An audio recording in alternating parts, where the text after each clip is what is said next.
anybody who doesn't quote unquote just see that is on the wrong side of history, and they're on the right side of history. And this is akin to being against the civil rights movement. Oh, one more thing.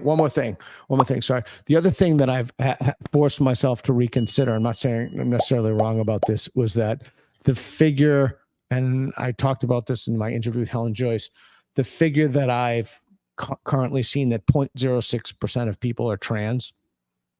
I changed my mind about that. I think the whole thing may be a culture bound syndrome, and it may be zero. Ooh, based. I love that. But I mean, in general, about these changing of ideas, changing of positions, and I believe you've touched on this a number of times about forgiveness and redemption. That this is something that we need to make sure that as people are having these changes, are realizing that, oh, this happened, that I was wrong about this, that people who have been right are not, on the other side. Well, I was right the whole time. Why weren't you on my side before? It is, and allow people to come back. It's fascinating. It's fascinating. I've said this repeatedly, but it's just so true that it bears repeating, because I find it absolutely fascinating. The number of people I have personally known who no longer speak to me, and people I've considered to be, some of them certainly friends, but very, very friendly at least, who have told me, and they've used this word, "You're on the wrong side of history," specifically with regard to trans people. Yep.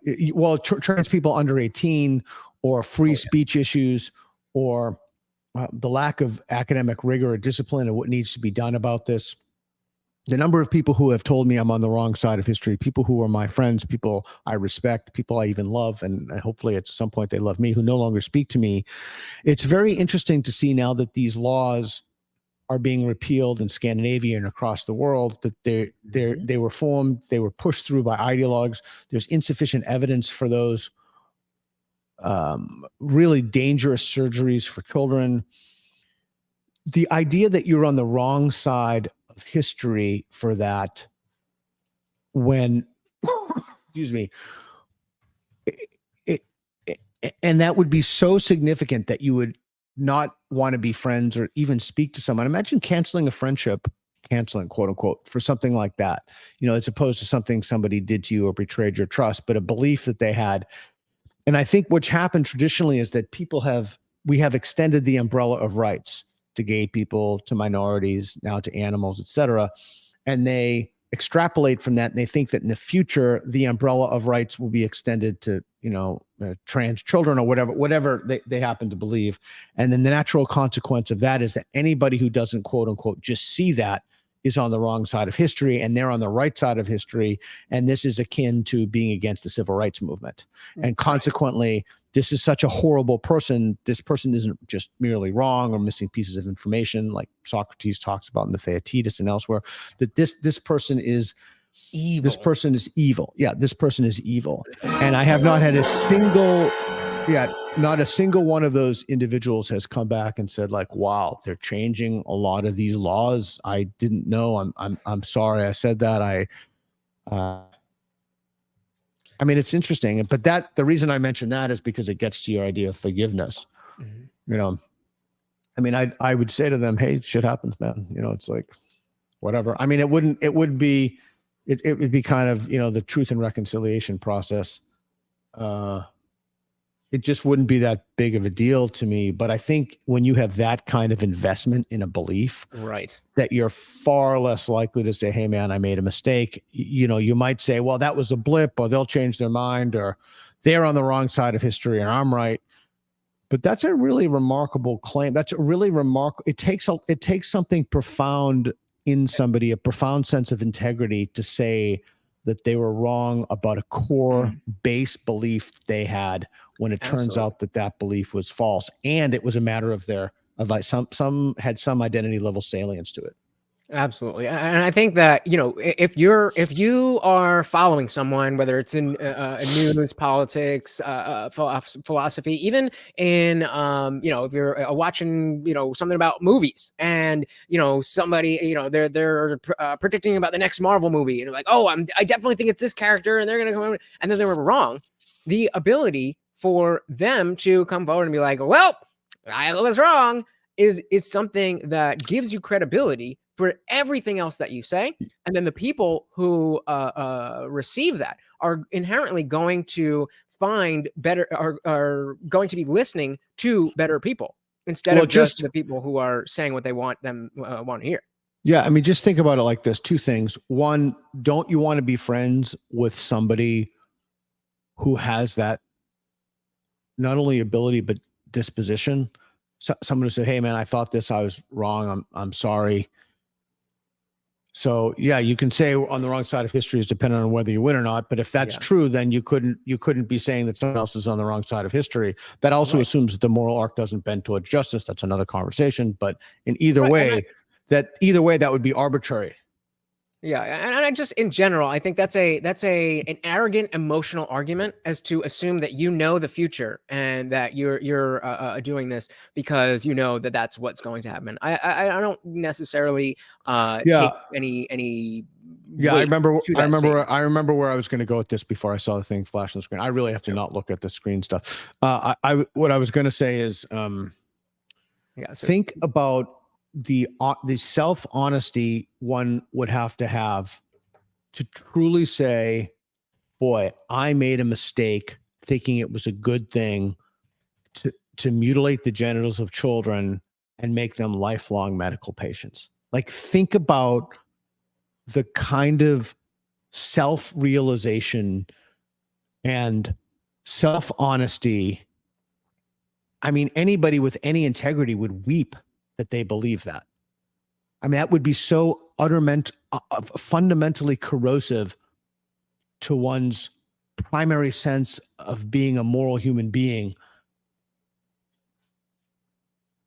that I could easily see somebody collapsing because of yeah. that. Well, and all the more reason why this notion of you were wrong, or the meme of taking a tweet from however many years ago and diss you, like that's not helpful. I mean, it might be appropriate if the person is virtue signaling, but if you can tell the difference between people who are just going with the issue of the day, I'm for the current thing, and the people who really do believe this, that, or the other. I mean, they realize over time through genuine research or thinking or whatever it is that actually I don't think about that way anymore, and that's okay. I think that is one of the the biggest problems. Like I said, are the dogmatic thinking and the semantic obfuscation, or I think you called it linguistic I don't remember, but the changing of obfuscation, word. Yeah, the word, I had a little problem with the word obfuscation before. please, yeah, It's give it to me. only obfuscation if they know what they're doing. And many of these people admittedly know exactly what they're doing, but Mm, I'm not clear that many of the people who are just foot rank and that's file soldiers yeah, or reporters understand. They just think, oh, sex is assigned at birth. right, I mean, that alone right. is just a freaking crazy notion. It's like, oh, it's like randomly. We just are going to Like, randomly assign this person over there, male boy. and female. Yeah. Yeah. Okay. So, and that's great. That's because a lot of people think that I am extremely arrogant, and I think that I can fix American discourse with these by showing these ideas of dogmatic thinking and semantic obfuscation. And I'm constantly just putting that out there, waiting for people to tell me this part is wrong, that part is wrong, like you just did. And so now I have to think about, okay, because I've already separated in many different areas, whether it's politics. I like to separate Republican politicians from conservative voters, as well as Democrat Sure. politicians, liberal voters. When it comes to Sure. the trans stuff, I like to separate those pushing the ideology versus those who happen to have a different sexual orientation or a gender identity. Sure. And as you're pointing out here, that the people who are obfuscating the language, there's a difference between them and the people who are using the obfuscated language and as genuinely. So that's exactly what I need is, poking holes in this idea, because I honestly do believe, like they're saying, they know I'm arrogant. I got this. Put me in front of the right people and I will fix America. But I know that I'm not there yet. But I can't see how I'm just completely wrong. Well, And I'll toss something out for you to consider. please. Socrates says this: a person doesn't. I switched from man. A person doesn't want what they think they lack. A person doesn't want what they think they don't lack. Mm-hmm. So if you don't think you lack a big nose, you don't want a big nose. So many of the people who are caught in the orbit of the ideology, they don't. It's not just that they repudiate the idea of truth, but they believe that their lived experience makes them de facto correct. So they believe that it's my truth. Yeah, it's my truth. So for those people, there is no, here's the evidence. This is what the reasoning is. How did you get to the conclusion? Is there sufficient evidence to warrant that belief? There are merely statements that accord to their own lived experiences, and those statements are true or false in accordance to how the words capture or express their internal feeling states.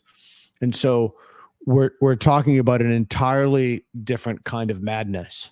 Thanks so much for watching, guys. If you enjoyed that clip, check out the full live stream link in the bio and catch me live every Monday, Wednesday, Friday, 8 p.m. Eastern. See you there.